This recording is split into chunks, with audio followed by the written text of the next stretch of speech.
নমস্কার, আমার নাম ডাক্তার পুরু ধবন এবং আজ এই ভিডিওতে আমরা প্রকৃতি থেরাপির বিষয়ে আলোচনা করতে যাচ্ছি এবং জানব এটি কতটা সাহায্যকারী। এই প্রকৃতি থেরাপি যা আমাদের প্রায়ই দেখতে এবং শুনতে পাওয়া যায়, তাই প্রকৃতিপাঠী থেরাপিতে অনেক ধরনের থেরাপি রয়েছে। কখনো কথা হচ্ছে থেরাপি, কখনো অন্য কোনো থেরাপি হচ্ছে। যে কোনো থেরাপি যা শরীরের বাইরে থেকে কাজ করছে তার কিডনির উপর কোনো ক্ষতি হয় না যতক্ষণ না কোনো ঠান্ডা জিনিস শরীরের সাথে আসে। ধরুন আপনি ঠান্ডা পানিতে স্নান করেছেন বা মাটির মধ্যে গিয়েছেন এবং তারপর শরীর খুব ঠান্ডা হয়ে গেছে বা আপনার জ্বর হয়ে গেছে, তাহলে সেই কারণে আপনার কিডনি লেভেলও জাম্প করা শুরু করবে। জানার বিষয় হলো এখানে কিডনি খারাপ হয় না, শুধু জ্বর আসার কারণে তাড়াতাড়ি লেভেল জাম্প করে।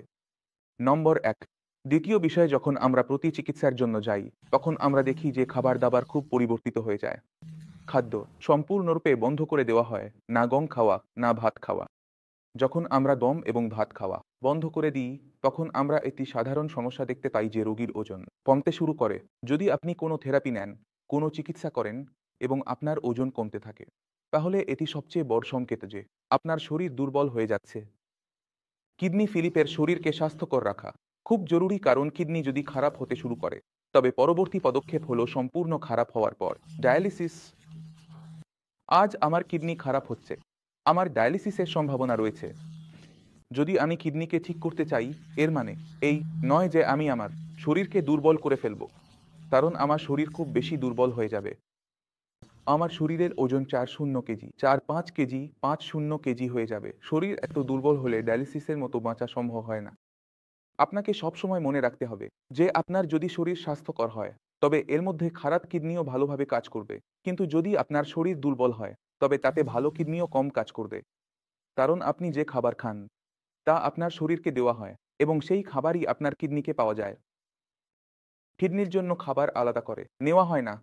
তাই যদি আপনি খাবারের মধ্যে ভালো ভালো ফল খাচ্ছেন, ভালো সবজি খাচ্ছেন এবং ভালো জিনিস ফল ও সবজি ভেবে মনে করেন যে এর মাধ্যমে আমার শরীর চলবে, তা সম্ভব হয় না। যখন আপনি অসুস্থ হন, আপনার শরীর যদি ওজন কমানো শুরু করে তবে আপনার শরীরে দুর্বলতা বাড়বে, রক্তের পরিমাণ কমবে, আপনার শরীরে মোট প্রোটিন কমবে, পায়ে ফোলা আসবে এবং সেই ফোলা, তারপর যখন পায়ের ফোলা বের হয় তখন আপনার ফুসফুসে জল জমা শুরু হয়।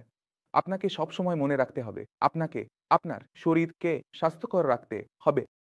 যদি আপনি অসুস্থ হতে না চান এবং কিডনি ফিলের রোগী হতে না চান তবে আপনি প্রকৃতি থেরাপি শুরু করতে পারেন। কিন্তু যদি আপনার কিডনি খারাপ হতে শুরু করে এবং ভাবছেন যে খাবার দাবার বন্ধ করে, শুধু ফল খেয়ে বা শস্য পুরোপুরি বন্ধ করে আমার শরীর টিকে থাকবে অথবা আমার ডায়ালিসিস হবে না, আমাকে আপনি ভুল ধারণায় রয়েছেন। আপনাকে বুঝতে হবে যে যদি আমরা কোনো রোগীকে ডায়ালিসিস থেকে বাঁচাতে চাই তবে আমাদের কাছে একটাই উপায় থাকে, এটি কিডনির কার্যকারিতা বাড়ানোর বিষয়ে। কিডনি একটি দুর্বল অঙ্গ, শরীরে এক কিডনি ফিলিপেশন আছে, তাই আমাদের তাকে খাবার দিতে হবে। যখন আমরা তাকে খাবার দেব তখন সে ভালোভাবে কাজ করবে, যখন তাকে খাবারই দেওয়া হবে না তখন সে কম কাজ করবে। তাই প্রায়ই আমরা কি দেখি, যদি রোগী খাবার ও পানীয় খুব কম করে, সবজির উপর বেশি থাকে, শস্য পুরোপুরি বন্ধ করে দেয়, তাহলে সে ওজন কমাচ্ছে।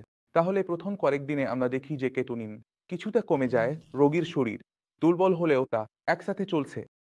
এখন কিডনি খুব দ্রুত বাড়তে শুরু করে, রোগীর শরীর খুব বেশি দুর্বল হয়ে গেছে। এটি ঘটছে কারণ রোগী ঠিকমতো খাবার খায়নি, রোগীর শরীরে দুর্বলতা রয়েছে। যখন রোগীর শরীরে দুর্বলতা ঠিক হয় তখন কিডনিতেও স্বয়ংক্রিয়ভাবে দুর্বলতা বেড়ে যায়। এই কারণেই কিডনির কাজ করার ক্ষমতা আরও কমে যায় এবং আমাদের স্তর বাড়ছে। কিন্তু আমরা সবসময় আমাদের শরীরকে শক্তি দিই। যখন আমরা অসুস্থ হই, জ্বর হলে মা আমাদের খাবার দেন, বলেন না খাও, খাবার দাবার ছাড়তে নেই, খাবার দাবার ছেড়ে দিলে আরও দুর্বলতা বাড়বে। একই মৌলিক বিষয় কিডনি রোগীদের ক্ষেত্রেও প্রযোজ্য। বিমারি রোগীকে দুর্বল করে দিচ্ছে খাবার দাবার। যদি আপনি দুর্বল করে দেওয়া খাবার খান তাহলে আপনি সমস্যায় পড়বেন। আপনাকে শুধু খেয়াল রাখতে হবে আপনার প্রোটিনের পরিমাণ সম্পর্কে। আপনি দৈনিক কত প্রোটিন গ্রহণ করছেন? ধরুন আপনি কিডনি রোগী, প্রোটিনের পরিমাণ বেশি গ্রহণ করছেন, তাহলে আপনার কেতুন কেন বাড়বে? এখানে কিডনি খারাপ হওয়ার কারণে ক্রেট্রিন লেভেল বাড়ছে না। ক্রেট্রিন লেভেল বাড়ছে কারণ আপনি যে প্রোটিনের খাবার গ্রহণ করেছেন তা কেটেনিনে বেশি রূপান্তরিত হচ্ছে। আমাদের মনে রাখতে হয় যে আমি প্রোটিনের পরিবর্তে আমার খাবারের মধ্যে কার্বোহাইড্রেট যোগ করতে হয় এবং কার্বোহাইড্রেটের সবচেয়ে ভালো উৎস হয় এটি আপনার শস্য, গম এবং চাল। তাই যদি আপনি আপনার গম এবং চাল বজায় রাখেন, তবে আপনার স্তর খুব ভালোভাবে কমে যায়। বিনা ওজন কমানো এবং দুর্বলতা ছাড়াই আমি আপনাকে কিছু রোগীর সাথে পরিচয় করিয়ে দিতে চাই, যাদের সাথে কথা বললে আপনি পুরো ধারণা পেয়ে যাবেন যে আপনার খাবার কিভাবে আপনার ওষুধের কার্যকারিতা প্রভাবিত করে। আপনাকে সঠিক বিষয়গুলোর উপর কাজ করতে হবে এবং আপনি খুবই আকর্ষণীয় ফলাফল ছাড়বেন না, ডাল ছাড়বেন না। আপনি নিজেই দেখেছেন কিভাবে কিডনির স্তর কমে যায়, খাবার খাওয়ার ক্ষমতা আগের চেয়ে বেশি হয়। আপনি সবসময় মনে রাখবেন যে যদি আপনার শরীরে শক্তি থাকে তাহলে আপনার কিডনিকে শক্তি মিলবে, কিন্তু যদি আপনার শরীর দুর্বল হয় তাহলে আপনার কিডনি দীর্ঘ সময় ধরে কাজ করবে না। যদি আপনি এই বিষয়টি বুঝতে পারেন তবে আপনার চিকিৎসা এখানেই শেষ হয়ে যায়। এর সাথে আপনাদের সকলের চলাফেরার অনুমতি দেওয়া হবে। পরবর্তী ভিডিওতে দেখা হবে। ততক্ষণ পর্যন্ত নমস্কার।